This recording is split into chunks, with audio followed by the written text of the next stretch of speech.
안녕하세요. 저는 사회복지사로 살았던 30대 여성입니다.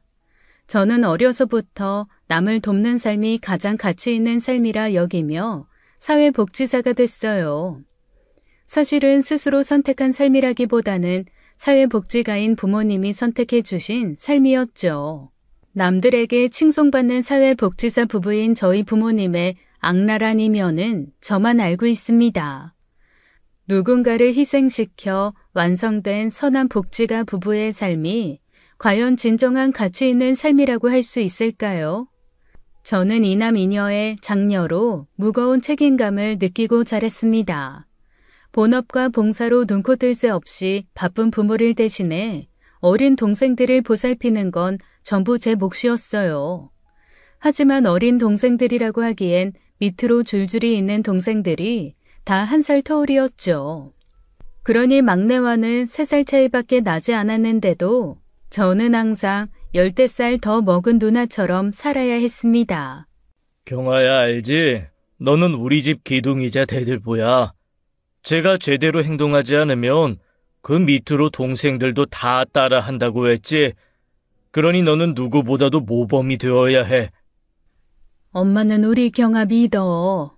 경아는 동생들에게 좋은 본보기가 되는 언니 누나가 될 테니까. 그런 말을 지겹게 듣고 자란 저는 스스로 착하단 생각은 해본 적이 없습니다. 양보도 배려도 다 마음에서 우러나와야 하는 거잖아요. 그런데 저는 동생들에게 양보나 배려를 해야 할 때 늘 불만이 있었어요.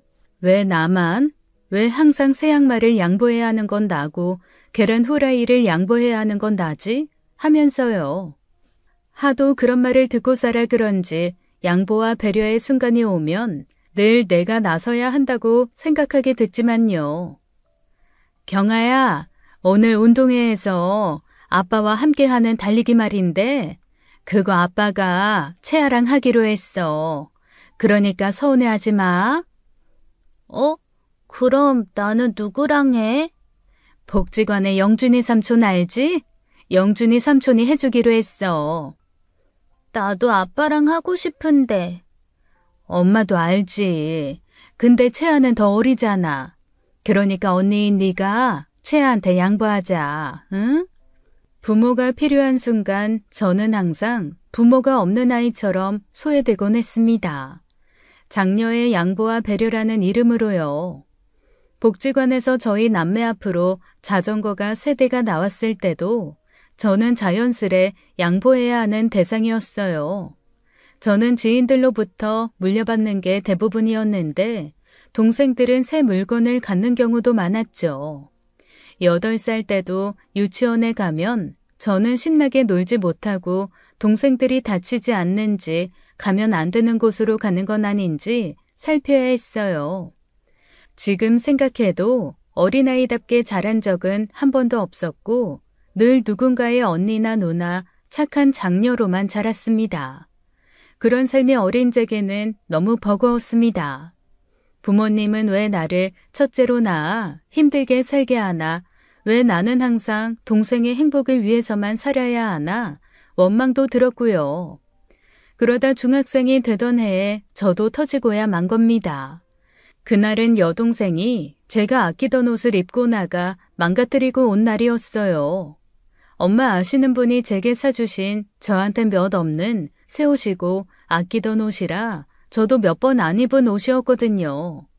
그쯤 제가 체격도 좀 더 커져서 여동생 몸에는 그 옷이 맞지도 않은데도 욕심이 많았던 여동생이 고집부려 입고 나가 망가뜨린 것이죠. 어떻게 보면 그럴 수 있는 일이라고 넘어갈 수 있었지만 그날 저는 참지 못하고 소리를 지르고 말했습니다. 야, 김채야! 내가 내 옷 만지지 말라고 했지? 왜 너한테 맞지도 않는 옷을 입고 가서 망가뜨려? 왜? 나는 그냥 입고 나갔다 온 건데 진짜 조심히 입었단 말이야. 망가뜨리려면 네 옷이나 망가뜨리지. 왜 맨날 내 옷만 입고 나가서 망가뜨려? 너 일부러 그래? 내 속 뒤집어 놓으려고 일부러 그래? 김경아, 너 지금 동생한테 그게 무슨 말이야? 아무렴 채아가 일부러 그랬겠어? 언니 옷이 더 예뻐 보이니 욕심을 좀 낸 건데 그것도 이해 못하고 그렇게 화를 낼 일이야? 아빠는 왜 또 채아 편 들어? 뭐? 왜 이런 순간엔 항상 채아, 선호, 정우, 애들 편만 드냐고. 나도 아빠 딸이야. 왜 나만 항상 양보하고 배려해야 돼? 왜 나만 내 꼴 제대로 갖지 못하는 건데? 저는 그대로 주저앉아 소리내어 엉엉 울었어요. 그러자 가만히 보고 있던 동생들도 제 눈치를 살피고 부모님도 당황해 아무 말도 못했죠. 태어나 동생들의 언니와 누나로 살면서 평생에 걸쳐 쌓였으니 얼마나 맺힌 게 많았겠어요. 제 기억으로는 14살이 되기 전 그렇게 목 놓아 울어본 기억도 없었습니다. 부모님은 놀란 동생들을 방으로 들어가게 한 후 아빠는 저만 데리고 밖으로 나왔어요. 아직도 그날이 기억납니다.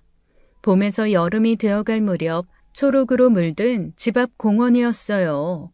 아빠는 제게 아이스크림 하나를 사주며 생각지도 못한 어마어마한 비밀을 털어놓았죠. 경아야, 네가 좀 더 크면 말해주려고 했는데 네가 너무 빨리 철이 들어. 지금 말해도 될 것 같다. 무슨 말? 실은 엄마랑 아빠는 어려서 고아원에서 자랐어. 그야말로 눈물이 쏙 들어가는 말이었습니다. 친가도 외가도 없는 게 이상하다고 생각했지만 부모님이 보육원에서 자랐으리라고는 상상도 하지 못했어요. 고아원이라니? 그럼 엄마도 아빠도 어렸을 때부터 부모님이 안 계셨던 거야? 할머니, 할아버지는 어떻게 되셨는데? 글쎄, 몰라. 아빠는 두 분 얼굴을 기억하기도 전에 그곳으로 갔거든.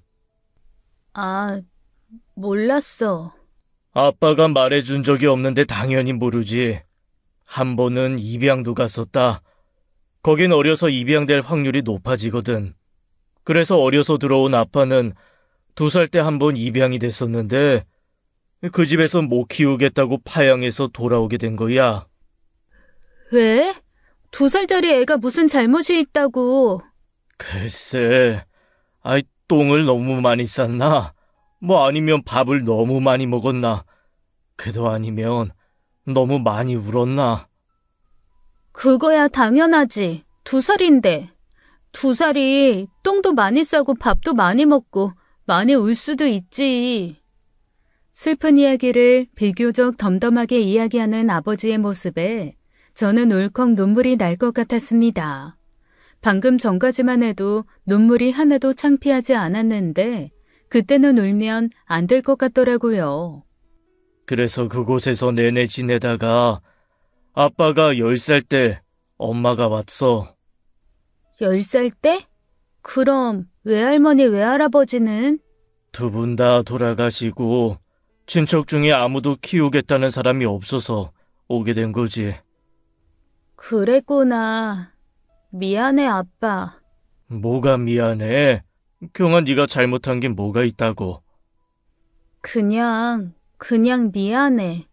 내가 아까 채아한테 화낸 것도 그렇고 내가 언니답지 못한 모습으로 아빠 엄마 힘들게 한 것 같아서. 아이고, 착하네 우리 경. 엄마랑 아빠는 보육원에서 만나서 친구가 됐다가 나중에 사회에 나와서 사귀고 결혼하게 된 건데 그때 엄마랑 아빠가 다짐한 게 있거든. 결혼하면 보육원에서 아이 입양을 하자. 우리처럼 누구의 선택도 받지 못한 채 10대를 모두 그곳에서 보내지 않도록 적어도 둘은 그렇게 데려보자 하고. 처음엔 아빠가 그냥 자기 얘기만 하는 줄 알았어요.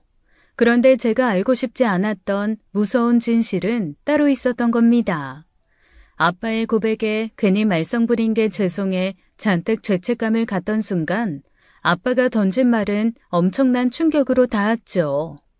그런데 결혼하고 보니 엄마도 아빠도 아이가 안 생기더라. 병원에서는 아빠가 아이를 낳을 수 없는 사람이라고 하더라고. 근데 하나도 슬프지 않았어. 엄마랑 아빠는 결혼 전 약속한 게 있고 뭐 아이는 얼마든지 그렇게도 데려올 수 있으니까. 아이를 낳을 수 없는 사람이라고? 그럼 우리는... 맞아. 예전에 아빠랑 같이 갔던 음모래 보육원 알지? 음모래 보육원? 너희는 모두 그곳에서 아빠랑 엄마가 데려온 천사들이야. 결혼한 후 결혼기념일마다 가장 눈에 밟히는 아이들 하나씩 데려온 거야. 말도 안 돼. 애들이 엄마 아빠 친자식이 아니라는 거야? 근데 경아야, 그게 얼마나 큰 축복이니. 너희 모두 엄마 아빠가 너무 좋아서 선택한 아이들이잖아. 그중 경아 너는 그 하고 많은 아이들 중 가장 먼저 선택한 아이였어. 저는 아빠가 장난을 치는구나 했습니다. 공원에 데리고 나온 그 순간부터 아빠의 좀 짓궂은 장난이 시작된 거라고요. 그러지 않고서야 어떻게 그런 청천벽력 같은 말을 태연히 할 수 있겠어요. 하지만 아빠의 오랜 침묵과 표정에 그게 진실이라는 걸 알게 됐고 저는 아무것도 하지 못했습니다. 울지도 못했고 원망도 못했어요. 그러니까 저와 동생들은 보육원에서 자라다 두 분에 의해 선택된 입양아들이었던 거죠. 보육원에서 자라면서 다복한 가정이 꿈이었던 부모님께서는 남동생까지 입양한 후 둘을 더 입양하기로 하신 거예요. 그래서 저희 가족이 6명이 된 것이고요. 그러니까 경아야, 네가 엄마 아빠 좀 도와줘. 엄마랑 아빠는 화목하고 다복한 가정을 만들고 싶어. 그게 그곳에서 살 때부터 가졌던 엄마 아빠의 꿈이야. 때론 엄마랑 아빠가 경아한테 너무 많은 배려와 양보를 요구할 수도 있지만 그래야만 너희들 사이의 질서가 지킬 수 있다고 생각해. 아빠 말 무슨 말인지 이해하지? 거기서 이해할 수 없다고, 그렇다고 왜 나만 양보와 배려를 하며 살아야 하냐고 따질 수 없었습니다. 그러기엔 아빠 말대로 제가 너무 일찍 철이 들어버렸거든요. 아니면 두 분의 오랜 체면에 걸려 그게 당연하다고 생각하고 있었든지요. 저는 결국 부모님의 요구에 순응하는 아이로 자라게 된 거예요. 입양아 중에서도 가장 먼저 선택된 아이, 그래서 첫째가 된 아이라는 사명감으로요. 어쩌면 저는 두 분의 충실한 육아 도우미이자 가사 도우미였을지도 몰라요. 저는 그 역할에 충실히 살아야 한다고 생각했습니다. 저를 입양해 주신 두 분을 위해서라면 마땅히 그래야 할 것 같았거든요. 물론 다른 동생들도 똑같이 입양된 아이들이었고 나이가 든 후 그 사실을 차례로 이야기해 주긴 했어요. 그래도 달라지는 건 없다고 생각했죠. 그렇게 성인이 된 후에도 제 역할에 변화된 건 없었습니다. 부모님께선 제가 사회복지사가 되길 원하셨어요. 솔직히 바라던 바는 아니었지만 부모님처럼 남을 돕는 삶에 가치를 두고 살길 바라셔서 선택한 삶이었죠. 경아네는 무슨 복이 많아서 이렇게 다복하고 화기애애해? 정말 내가 부러워 죽겠어. 경아 같은 딸만 있어도 난 다 가진 것 같을 것 같아. 제가 애들 복이 많아요. 경아 없었으면 저 많은 애들을 어떻게 키웠겠어요? 경아가 복덩이지 복덩이야. 다복하고 화기애애한 가정의 중심에는 제가 있었습니다. 제 입으로 말하긴 민망하지만 제가 아니었더라면 아마 힘들었을 거예요. 부모님께선 사회복지가였지만 아버지께선 따로 직업이 있으셔서 정말 바쁘셨거든요. 어머니께서도 복지관이나 고아원을 돌아다니시며 봉사활동하느라 집에 거의 안 계셨고요. 그러다 보니 동생들 밥 챙기고 집안일하는 건 제 몫이었어요. 피곤하고 힘든 삶이었지만 부모님을 원망해 본 적은 없습니다. 만약 제가 입양되지 않았더라면 보육원에서 눈칫밥 먹으며 안정적으로 살아가긴 힘들었을 거예요. 성인이 된 후에도 자립할 때 많은 두려움을 가졌을 테고 존재만으로도 의지가 되는 부모님이 계신 것만으로도 큰 힘이 됐으니까요. 학교를 졸업하고 부모님 덕에 취직한 곳에서 번 돈도 처음엔 고스란히 집으로 보냈습니다. 제가 그 돈을 집에 보내면 부모님이 더 편해지시고 그 돈이 또 누군가를 도울 수 있었으니까요. 주말이면 쉬지 않고 부모님 따라 복지관, 고아원, 양로원 등을 돌아다니며 다양한 봉사활동을 했습니다. 그건 내 남매 중에 저만 하는 일이었어요. 그나마 막내는 종종 따라다니긴 했는데 둘째나 셋째는 반항이라도 하듯이 제 삶을 챙겼거든요. 김선호, 김채야, 이번 주말에 복지관 가는 거 알지? 아, 왜 이래? 내가 언제 복지관 가는 거 봤어? 나 그날 조별과제 있어서 바빠. 나도 일 있어. 엄마 아빠도 안 그러는데 왜 누나가 난리야? 똑같은 입양아인 처지에 누구는 원하는 대로 살고 누구는 바라는 대로 사는 게 억울하긴 했지만 참을 수 있었습니다. 부모님의 은혜에 보답하는 건 각자의 몫이었고 제 방식은 그게 맞다고 생각했으니까요. 그러다 처음으로 부모님께 큰 실망하게 된 사건이 있었어요. 사회에 나가서 1년쯤 됐을 때 부모님 지인 소개로 만난 남자가 발단이 되었죠. 인상이 선해서 좋았던 그 남자와 저는 맞는 구석이 많았어요. 각 집안의 첫째라는 점도 그렇고 봉사에 관심이 많다는 것도 그랬고 좋아하는 영화 장르도 같았거든요. 한창 청춘인 남녀가 그렇게 만나게 됐으니 어떻게 됐겠어요. 누가 먼저랄 것도 없이 손을 잡고 그렇게 연애를 시작했는데 생각지도 못한 복병이 나타난 겁니다. 무슨 말이야? 경준 오빠랑 언니랑 사귄다고? 그게 그렇게 놀랄 일이야? 놀랄 일 뿐이야. 경준 오빠가 왜 언니랑 사겨? 내가 먼저 좋아했어. 내가 사귀고 싶었던 사람이라고. 그게 무슨 말이야. 난 윤미 이모한테 소개받은 거야. 그 오빠 진이 오빠잖아. 나 진이랑 친구인 거 몰라? 고등학교 때부터 진이 집에 드나들면서 만났고 그때부터 나 오빠 좋아했단 말이야. 근데 왜 그 오빠를 언니가 사겨? 왜? 솔직히 당황스럽기도 하고 황당하기도 했어요. 여동생이 남자친구를 먼저 알고 있었다는 건 몰랐던 사실이지만 그때부터 좋아했다는 말은 납득하기 힘들었거든요. 고등학교 때도 대학 들어가서도 지금까지 사귄 남자애가 제가 아는 사람만 해도 3명이었거든요. 문제는 여동생의 반대가 정말 말도 못하게 심했다는 겁니다. 그냥 좀 첫사랑 뺏긴 여동생의 투정 정도가 아니었어요. 어느 날은 갑자기 술을 진탕 마시고 들어와서는 서럽게 울면서 그러는 겁니다. 언니, 제발 경준 오빠랑 헤어지면 안 돼? 나 진짜 경준 오빠한테 진심이란 말이야. 채아야, 이미 끝난 얘기잖아. 너가 갑자기 그러면 내가 뭐가 돼? 언니잖아. 그러면 나한테 양보할 수 있는 거 아니야? 내가 이렇게까지 하는데 좀 봐줘. 포기해. 내가 포기하고 헤어지면 경준이가 너랑 사귄대? 그런 것도 아니잖아. 나랑 만났는데 둘이 연인이 되는 것도 이상한 거야. 상관없어. 내가 좋아하는 남자를 언니가 사귀는 게 싫어. 그러다 경준 오빠가 형부가 되면 어떡해. 나 싫어. 정말 싫단 말이야. 다 큰 애가 술 먹고 들어와 그렇게 진상을 떠니 정말 돌아버리겠더라고요. 그래도 전 들어줄 생각이 없었습니다.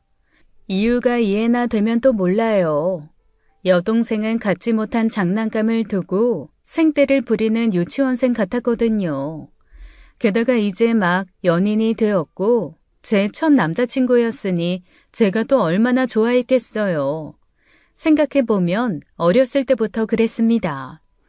같은 여자라는 이유로 2살 터울이었던 여동생에게 양보한 게 또 얼마나 많았는데요. 체격이 비슷할 때는 옷, 신발, 제가 좋아하는 것만 기다렸다는 듯이 다 가져갔던 애예요.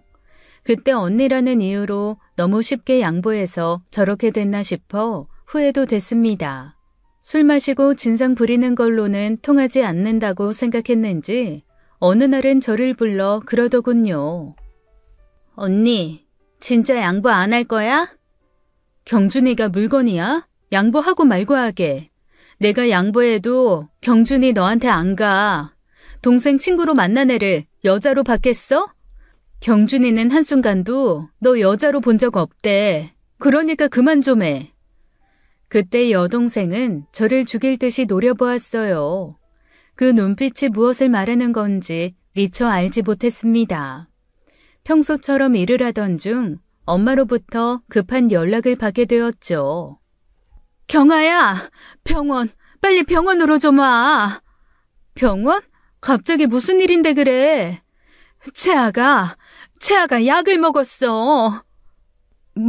뭐라고? 모든 일을 제쳐두고 병원으로 향하는 택시 안에서 바들바들 떨면서 빌었습니다. 남자친구고 뭐고 첫사랑이고 첫남자친구고 뭐고 다 포기할 테니 제발 여동생만 살려달라고요. 집을 나서기 전 여동생에게 했던 말이 가슴에 사무치게 후회스러웠고 여동생이 잘못되면 저도 살 수 없을 것만 같아 너무 무서웠거든요. 정신없이 울면서 응급실에 갔을 때 다행히 여동생은 위세척을 마치고 잠이 든 상황이었어요. 엄마는 넋을 놓고 앉아 있었는데 저는 그 순간 다리에 힘이 풀려 주저앉고 말았죠. 그때 엄마는 응급실 앞으로 저를 데려가 앉혀놓고 제 손을 꼭 잡으며 그러셨어요. 경아야, 채아가 저렇게나 완곡한데 이번에 너가 좀 져줘. 왜 나만 항상 양보하고 져줘야 하냐고 그렇게 말하고 싶었지만 하지 못했습니다. 끊임없이 나오는 눈물만 계속 훔칠 뿐이었어요. 너 잘하잖아. 그동안은 채아한테 양보 잘해왔으면서 왜 너답지 않게 고집을 부려. 경준이랑 결혼할 것도 아니고 앞으로 만날 수 있는 사람이 얼마나 많겠어. 이 일로 괜히 너랑 채아 의상하는 것도 너무 속상하고 이번 같은 일이 또 생기면 에휴 엄마 못 살아 정말. 저도 두려웠어요. 그렇게 죽다 살아난 여동생이 죽을 만큼 미웠지만 저 때문에 여동생이 죽을까봐 무서웠습니다. 저 그 남자친구 정말 좋아했거든요. 솔직히 다 포기하고 어디 가서 몰래 숨어 살까 그런 생각도 할 만큼이요. 이별을 말해야 하는데 도무지 입이 떨어지지 않아 망설이던 그때 먼저 이별을 고한 건 남자친구였죠. 알고 보니 엄마 지인들 사이에서 알게 모르게 퍼진 소문에 부담을 느낀 것이었어요. 자기 때문에 자매의 난이 일어났다느니 결국 한쪽이 죽을 결심을 했다느니 하는 그런 소문의 당사자가 되고 싶지 않았던 거죠. 그때 헤어지면서 남자친구가 했던 말이 있어요. 경아야, 너도 너를 위해서 좀 살아. 어? 너는 그렇게 다른 사람을 위해 사는데 내가 보니까 네 주위에 너를 위해 사는 사람은 아무도 없는 것 같아서 나는 그런 사람이 될 수 있을 줄 알았는데 아니었나 봐. 미안해. 그때 남자친구가 한 말에 저는 한 대 얻어맞은 기분이었습니다. 저는 남을 위해 살고 있는데 제 주변 누구도 나를 위해 사는 사람이 없는 것 같다는 말이요. 남자친구와는 헤어지게 됐지만 그 뒤로는 저도 가족에게 특히 여동생에게 선을 긋기 시작한 것 같아요. 그 뒤로 저는 여동생과 특별한 용건이 있지 않으면 대화도 하지 않았어요. 분한 마음에 보란 듯이 그런 게 아니라 그다지 할 필요성을 느끼지 못했거든요. 처음엔 눈치를 살피던 여동생도 언제까지 그럴 거냐고 화를 내더라고요. 아, 진짜. 사람 말려 죽일 셈이야? 언제까지 그럴 건데? 언제까지 그렇게 화났단 티내면서 사람 눈치 보게 만들 건데? 네가 언제부터 내 눈치를 봤다고 그래? 뭐? 채아, 너 내 눈치 본 적 없잖아. 그냥 너 하고 싶은 대로 살았잖아. 지금까지 그랬던 것처럼 그냥 하고 싶은 대로 살아. 나도 하고 싶은 대로 사는 거야. 너한테 화내는 거 아니고 그냥 너랑 말하기 싫어서 그래. 그게 화가 났다는 거지. 화가 났으니까 말하기도 싫은 거잖아. 그깟 남자 때문에 여동생한테 이래야겠어? 애초에 그깟 남자 때문에 죽겠다고 쉬한 건 너지 내가 아니야. 차라리 화가 나는 게 나았겠다. 나는 진짜 너한테 아무런 감정이 없어, 채아야. 너가 다시 응급실에 실려간다고 해도 그때처럼 너 죽을까봐 두렵진 않을 것 같아. 그 어떠한 감정의 동요도 없었어요. 그렇게 대꾸하는 것조차 피곤하고 지쳤는데 그렇게 확실히 말하지 않으면 자꾸 말을 시킬 것 같아 그랬죠. 여동생은 그 말에 좀 충격을 받았는지 아무 말도 못하더라고요. 그 뒤로 우리 자매는 거의 남처럼 지냈습니다. 부모님 앞에서는 필요한 말을 적당히 하는 거칠애나 하는 사이가 되었죠. 전에는 둘도 없는 사이는 아니어도 여느 자매처럼 이런저런 사소한 이야기를 많이 나누던 사이였어요. 학교 이야기도 하고 복지관 얘기도 하면서요. 더는 작은 비밀도 나누지 않는 사이가 되면서 저는 여동생과 한 방을 쓰는 것조차 싫어졌습니다. 자취라도 해야 하나 그러던 차에 느닷없이 여동생이 결혼하게 된 거예요. 불과 1년 전에 제 남자친구 때문에 죽겠다던 애가 딴 남자 아이를 임신해 혼전 임신으로 결혼하게 된 거였죠. 부모님은 요즘엔 혼수가 따로 있냐며 저출산 시대에 애부터 가졌으니 애국자라고 치켜 세웠지만 속은 아마 문드러졌을 겁니다. 매정하다고 생각하실지 모르겠지만 여동생이 그렇게 결혼하게 됐을 때 처음 든 생각은 하나였어요. 아, 나 혼자 방 쓸 수 있겠다. 그거 하나요. 그런데 여동생 결혼으로 바쁘게 움직이던 엄마가 저를 따로 불러 그러더군요. 그쪽 만나보니까 사정이 그렇게 넉넉하진 않은 모양이야. 채아처럼 사회에 나온 지 얼마 되지도 않아서 모은 돈도 없고 결국 양쪽에서 나서서 돈 좀 보태야 하는 상황인데 경아 너도 좀 보태라. 내가? 엄마도 알잖아. 나 취업하고 한동안은 월급 차비 용돈 10만 원 빼고 다 엄마한테 보낸 거. 올해 들어 모으기 시작한 돈인데 뭐 얼마나 모였다고. 그렇다고 그냥 보낼 수는 없잖아. 너한테만 달라는 거 아니야. 선호한테도 모은 돈 좀 달라고 했고 정호도 아르바이트 한 거 좀 준다더라. 정호한테까지? 정호가 아르바이트로 벌면 또 얼마나 번다고 정호한테까지 달래. 한 푼이 아쉬워서 그래. 그냥 달라는 거 아니야. 너희 결혼하면 형제끼리 받은 만큼은 하자. 그렇게 말했어. 재아도 나중에 너 결혼할 때 그만큼은 할 거고. 원래 형제 간의 결혼은 품앗이야. 그래도 나 진짜 모은 돈 얼마 안 되는데. 저렇게 배불러 있는데 원룸 얻어다 줄 순 없잖아. 알았어. 그럼 정우한테는 받지 마. 안 그래도 용돈도 없이 아르바이트 하는 애한테. 알았어. 고마워 경아야. 엄마는 경아밖에 없다. 너 아니었음 어째을까 싶어. 결국 저는 1년 동안 모은 돈 1,000만 원을 동생 결혼 자금으로 내줘야 했습니다. 말이 1,000만 원이지 그동안 집에 가져다 준 돈도 많으니 부모님이 따로 모은 돈에도 제목도 있었을 거예요.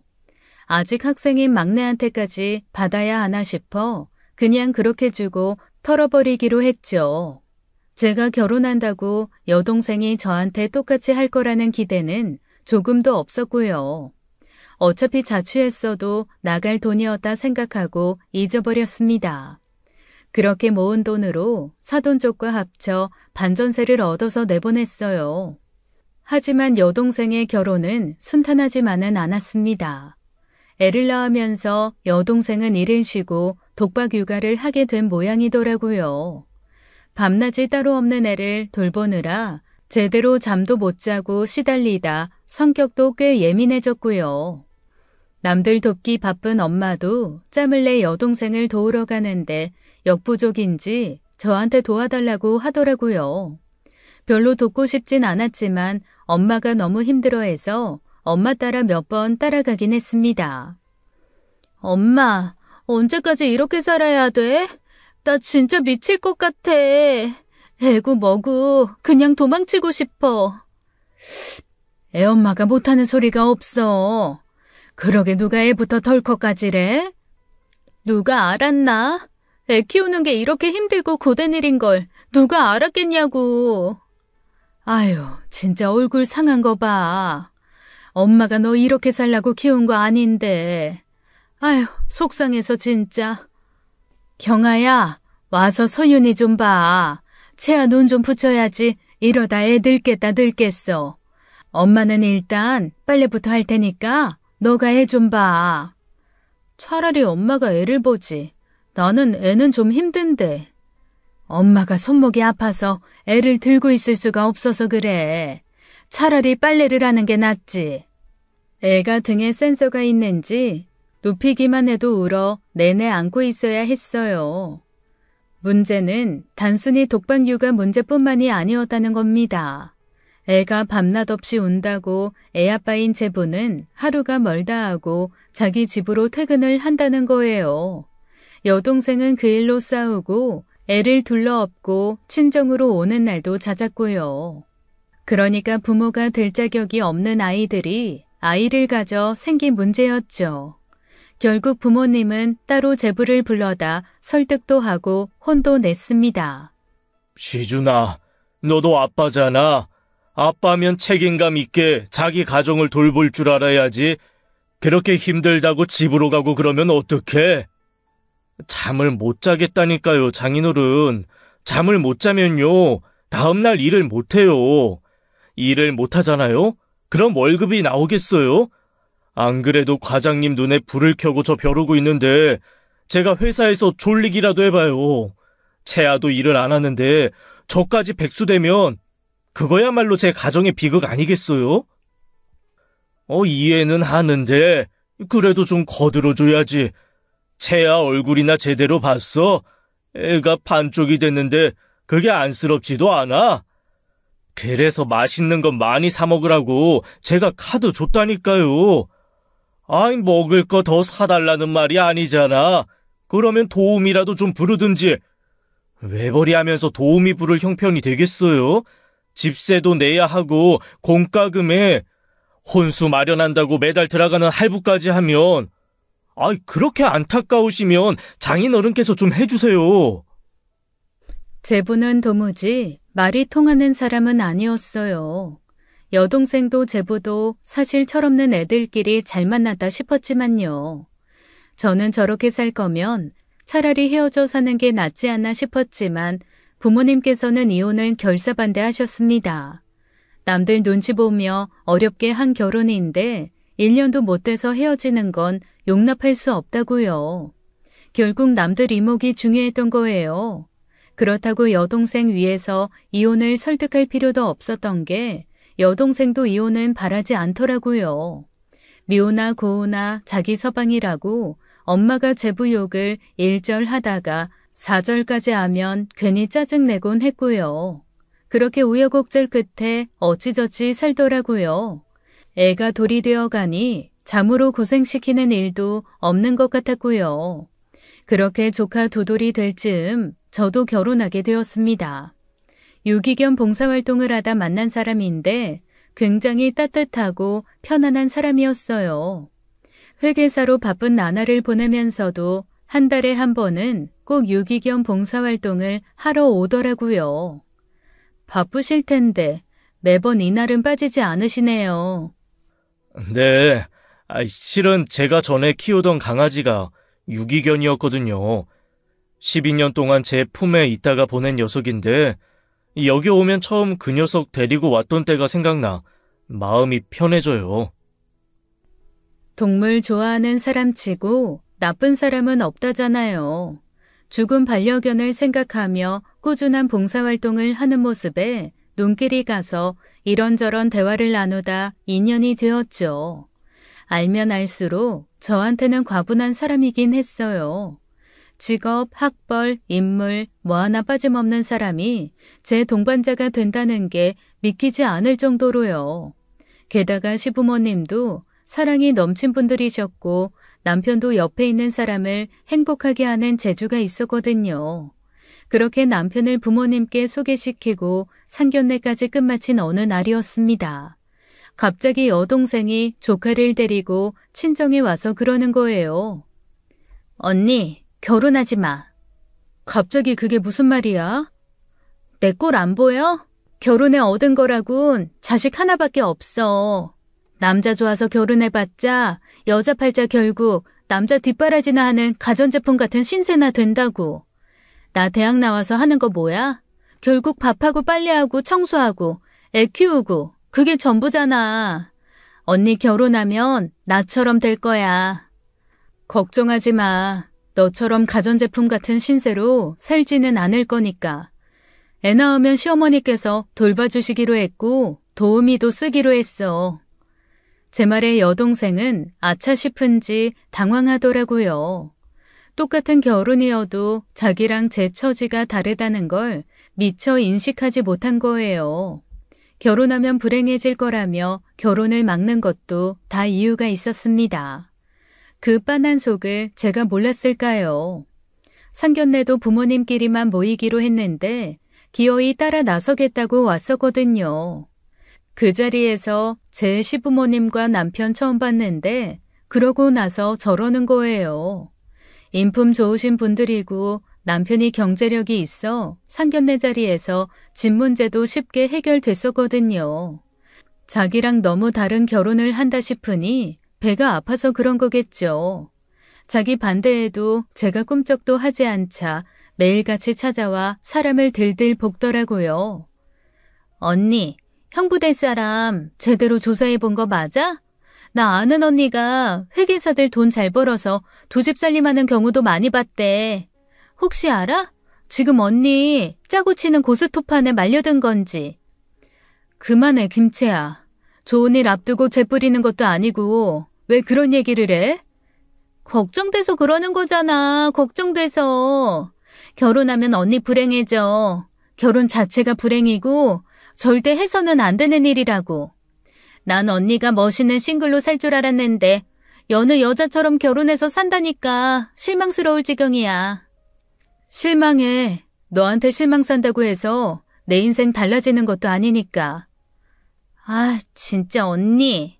제대로 좀 들어보라고. 진짜 안 된다니까. 그러다 언니 피눈물 흘리고 이혼할 거라고. 너도 사는데 내가 왜 이혼해? 그만 좀 해. 너 그냥 내가 잘난 남자 만나서 잘난 집안에 시집 가는 게 배가 아파서 그러는 거잖아. 너 내가 왜 그렇게 못됐니? 경준이도 모자라. 이젠 우석 씨야? 작작 좀 해, 너. 그런다고 나 파혼 안 할 거고 보란 듯이 더 잘 살 테니까. 그렇게 으름장을 놓고 방 안으로 들어와 버렸어요. 그쯤 하면 알아듣겠거니 했는데 저로 안 되니까 부모님한테부터 징징거린 모양이더라고요. 그런데요, 참 우습고 황당하게도 부모님이 저를 불러다 하소연하는 겁니다. 경아야, 그러지 말고 결혼을 좀 미루는 건 어때? 무슨 말이야 그게? 이미 다 정한 식장 날짜를 뭐 어떻게 바꿔? 왜 바꿔야 하는데? 채아가 저렇게까지 하는데 일단 설득을 해봐야 하지 않겠어? 애가 오죽했으면 저럴까? 아빠, 채아 설득이 왜 필요해? 내 결혼인데. 그리고 뭘 오죽했으면 저래? 채아 저거 왜 저러는지 몰라? 자긴 사는 게 팍팍하고 이 서방이 제 맘 알아주지 않아 그렇지. 그 상황에 언니 좋은 데로 시집가고 형부도 좋은 사람이라고 하면 당연히 셈이 나지 않겠어? 그러니까, 아빠, 내가 지금 채아 질투장단에 놀아줘야 한다는 거야? 아빠는 나는 안 보여? 받아줄 걸 받아줘야지. 나이 30 바라보고 애엄마가 된 애가 말도 안 되는 헛소리 하면 아빠가 좀 제대로 바로 잡아줘야 되는 거 아니야? 대체 언제까지 받아주고 언제까지 나한테만 양보를 강요할 건데? 경아야. 진짜 지긋지긋해 죽겠어. 내가 만만하지? 미안해. 내가 주워온 딸답게 굴어야 하는데 제멋대로 굴어서. 근데 아빠, 나도 내 인생 좀 살아야겠어. 언제까지 애들 뒤치다꺼리만 하면서 살아? 나한테 우석 씨는 기회야. 내 인생을 바꿀 수 있는 기회. 이 지긋지긋한 삶에서 벗어날 기회. 그러니까 제발 나 좀 가만히 내버려둬. 김치야, 그 미친 소리에 노래나지 좀 말고. 14살 때 이후 처음 한 발악이었어요. 제 말에 아빠는 충격받았는지 아무 말 없이 방을 나갔죠. 저도 그렇게까지 말하고 싶지 않았기에 말도 못하게 속상하더라고요. 하지만 절대 굽히고 싶지 않았습니다. 그래서도 안 될 일이었고요. 그런데 여동생은 최후의 발악으로 넘지 말아야 할 선을 넘고 말았습니다. 제 예비 신랑 회계 사무실에 가서 제가 입양아라는 사실을 밝힌 거예요. 입양아로 자라 알게 모르게 어두운 구석도 있을 거고 결국 그 집안의 폐가 될 것 같다며 퍽이나 정이 구현하는 사도처럼 등장했다더라고요. 하지만 남편도 제가 입양아라는 사실은 알고 있었습니다. 연애할 때 저는 제 모든 걸 남편에게 이야기했었거든요. 입양아, 그것도 집안의 첫 번째 입양아로 자라면서 겪었던 그 고충을 다 듣고 남편은 일주일 뒤에 제게 프로포즈 한 것이었어요. 그러니 여동생이 비장의 무기처럼 꺼낸 그 말로는 원하는 바를 이룰 수 없었죠. 오히려 남편이 여동생에게 그랬답니다. 어두운 이면이 있다는 거 알아요. 근데 그건 저도 마찬가지예요. 오히려 인간적이면서 좋은데요, 뭘. 아니, 그게 아니라 겪어보지 않으면 모르는 게 있어요. 입양아로 자랐으니 얼마나 자격지심도 많고 시샘도 많겠어요. 저희 언니지만. 근데 처제는 언니 동생이라면서 왜 나한테 그런 말을 해요? 보통은 숨기지 않나? 네? 그게 아니라 그래도 언니 때문에 다른 분이 큰 피해를 보면 안 되니까. 걱정 말아요. 나는 내 안목을 믿으니까. 질투가 많으면 질투가 많은 대로 귀엽고 뭐 어두운 사람이면 내가 빛이 되어주면 돼요. 우리 사이에 그건 하나도 문제가 안 돼요. 그러니까 언니 좀 그만 괴롭혀요. 그 말에 놀란 여동생이 개눈 감추듯 그 자리를 바쁘게 떠버렸다더라고요. 그 후 결혼식은 예정대로 진행됐고 여동생은 애가 아프다는 핑계로 결혼식에 오지도 않았어요. 제가 결혼 전 보탠 1,000만 원은 모른 척하고 축의금도 20만 원 보냈죠. 결혼하면 불행할 거라던 여동생의 말과 달리 저는 너무 행복했습니다. 솔직히 태어나서 처음 겪어보는 행복한 감정에 처음엔 두렵기까지 했어요. 내가 이렇게 행복해도 되나, 이런 배려를 받고 이런 사랑을 받아도 되나 싶어서요. 그럴 때마다 남편은 제가 끊임없이 저는 그럴 자격이 있는 사람이라고 말해주었죠. 남편은 그냥 좋은 사람이 아니었습니다. 제가 인간적으로 어떤 가치가 있는 사람인지 정확한 시선으로 바라봐주는 사람이었거든요. 저는 남편과 연애하면서 여행다운 여행을 처음 해봤었어요. 이전엔 학교에서 가거나 복지관 사람들과 갔던 게 전부였는데 그마저도 봉사 여행이라 온전히 여행이라고 하긴 힘들었거든요. 그런데 남편과 연애하면서 꽃이 피면 꽃구경을 가고 여름이면 바다로 겨울이면 눈을 찾아가는 삶을 안 거예요. 이유 없이 산 건 아니라고 생각했는데 나는 왜 그렇게 바쁘게만 살았나 후회스러웠습니다. 우석 씨랑 살다 보니까 내가 그동안 정말 좁은 우물에 갇혀 살았구나 싶어. 내가 우물 밖으로 꺼내줬으니 이제 마음껏 뛰어놀아. 어딜 가든 내가 당신 곁에 있을 테니까. 고마워. 너무 고마워, 여보. 매번 봉사활동만 하고 지내던 주말을 온전히 저를 위해서만 보내기도 했어요. 아이가 생기면 일을 그만두려고 했는데 새로운 세상을 살아보고 싶어 일도 그만뒀습니다. 태어나 처음으로 갖는 저만을 위한 시간이었어요. 문제는 그 시간이 길어질수록 부모님에 대한 원망이 커졌다는 겁니다. 왜 내게는 그런 여유를 주지 않으셨을까? 왜 주말마다 복지관에 가서 남을 위한 인생을 살라고 강요했을까? 나도 나를 위한 삶을 살아야 한다는 말을 왜 내게는 해주지 않으셨을까 싶어서요. 결혼 후 복지관 일을 그만둔다고 했을 때도 가장 먼저 달려와 말린 게 부모님이셨어요. 표면적으로는 결혼한다고 애 생겼다고 일을 그만두면 안 된다는 것이었지만 삶이 달라지다 보니 그 말이 마치 너는 쉬어서는 안 된다. 결혼해서도 우리를 위해서 살아야만 한다는 것 같았죠. 하지만 부모님에 대한 원망이 커지면 커질수록 괴로웠습니다. 친부모도 외면한 저를 데려다 평범하게 키워주신 분들이었으니까요. 그게 늘 제 감정의 발목을 잡았고 괴롭게 했죠. 그러던 어느 날 친정에 엄청난 비상이 걸렸습니다. 건강검진을 받은 아버지께서 간에 큰 이상이 발견된 거예요.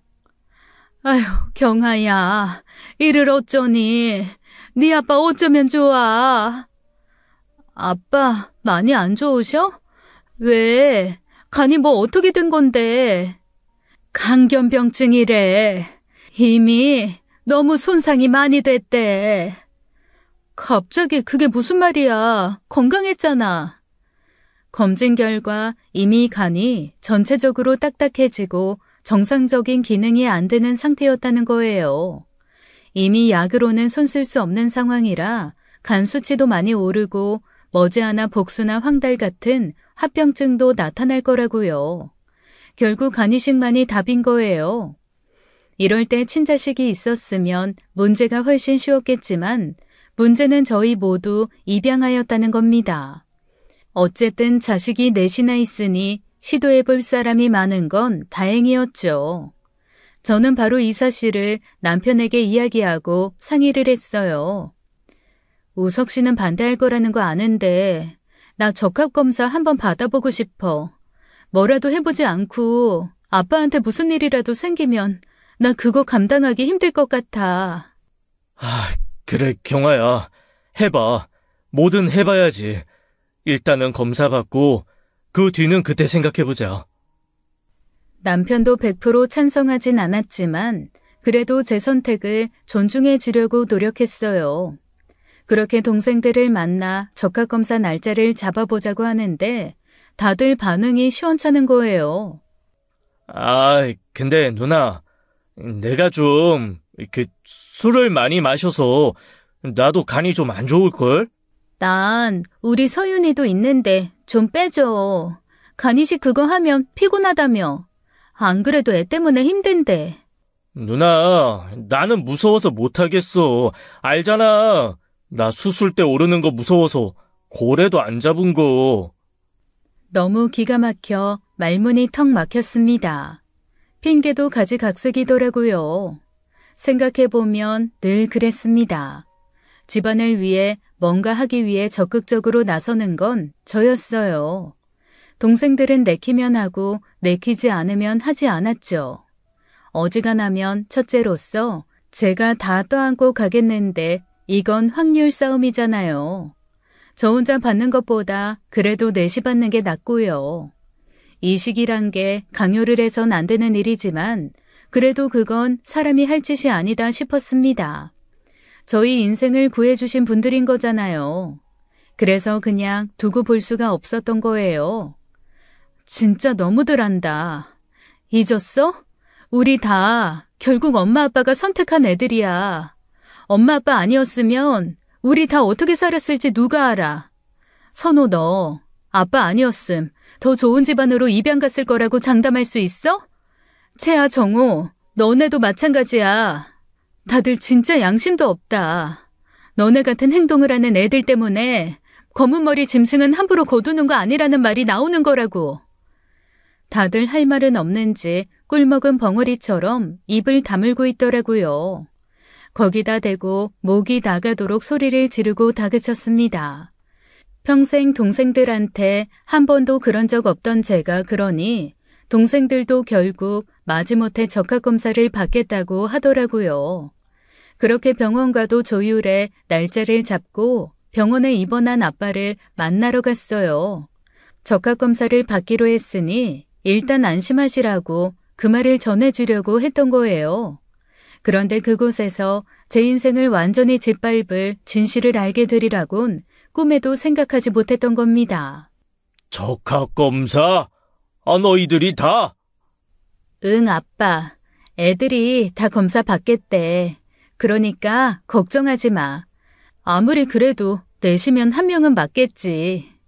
아이, 뭐하러? 그러지 말고.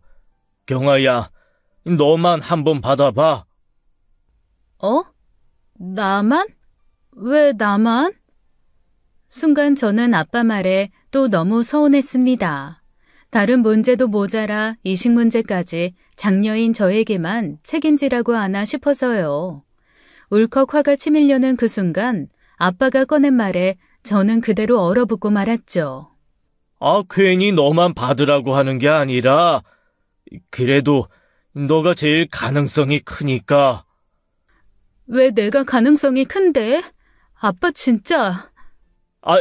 그게 아니라, 경아 너는 친자식이니까 맞겠지. 어? 제가 방금 무슨 소리를 들었나, 뭘 잘못 들었구나 싶어 정말 멍청한 표정으로 반문했어요. 그 옆에 엄마도 아빠와 안절부절 못하며 눈치를 살피기만 하고요. 대체 그게 무슨 말도 안 되는 소리인가 싶어 아빠를 빤히 바라보니 아빠가 마저 이야기하더라고요. 여지껏 속여서 미안한데 그게 중요한 게 아니었잖아. 너도 알 거 아니야. 엄마도 아빠도 친자식이고 입양한 자식 구분 없이 키웠다는 거. 그러니까 경아야, 괜히 애들 오라가라 할 필요 없이 너 먼저 받아봐, 응? 잠깐만, 그게 무슨 말인데? 친자식이라니. 누가? 내가?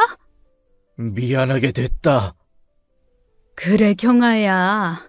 너는 엄마랑 아빠가 낳은 친자식 맞아. 근데 왜 나보고 입양하라고 했던 건데? 내가 처음으로 선택된 애라며. 입양된 동생들이 밑으로 셋인데 다들 나중에 입양하라는 거 알고 너만 친딸이라는 거 알게 되면 서운해할 거 아니야. 괜히 별것도 아닌 일로 차별해 키웠다고 원망할 수도 있고. 뭐? 그럼 나한테는 솔직하게 말할 수 있었잖아. 근데 왜 나까지 속인 건데? 그거야. 너도 알게 되면 은연중에 애들 무시할 것 같고, 그래서 그냥 똑같이 공평하게 키우려고 그랬던 거야. 그야말로 눈앞이 아찔했습니다. 지금껏 살아온 그 평생의 시간이 부정당한 기분이었으니까요. 그러니까 평생 두 사람의 첫 번째 입양아인 줄 알고 살았던 저는 그 두 사람의 유일한 진짜 핏줄이었던 거예요. 첫째인 저만 낳고 나머지는 보육원에서 했던 약속처럼 입양한 것이었고요. 저는 그 두 사람의 꿈에 철저히 이용된 것이었습니다. 지금 그게 말이 된다고 생각해? 고작 그런 이유로 날 평생 입양아로 살게 했다고? 엄마 아빠 지금 제정신 아니구나. 미쳤어. 완전히 돌아버렸다고. 김경아, 무슨 말을 그렇게까지 해? 말했잖아. 어쩔 수 없었다고. 그렇다고 달라진 것도 없고 달라질 것도 없잖아. 그래. 솔직하게 말했어도 난 똑같이 살았겠지. 근데 엄마랑 아빠는 내 마음을 이용한 거야. 죄책감 만들어서 내가 원하지 않는 삶을 살게 만든 거라고. 내가 왜 엄마 아빠 때문에 이 세상에 태어난 것도 모자라 엄마 아빠의 선행에 강제로 동원되어 살았어야 해? 뭐?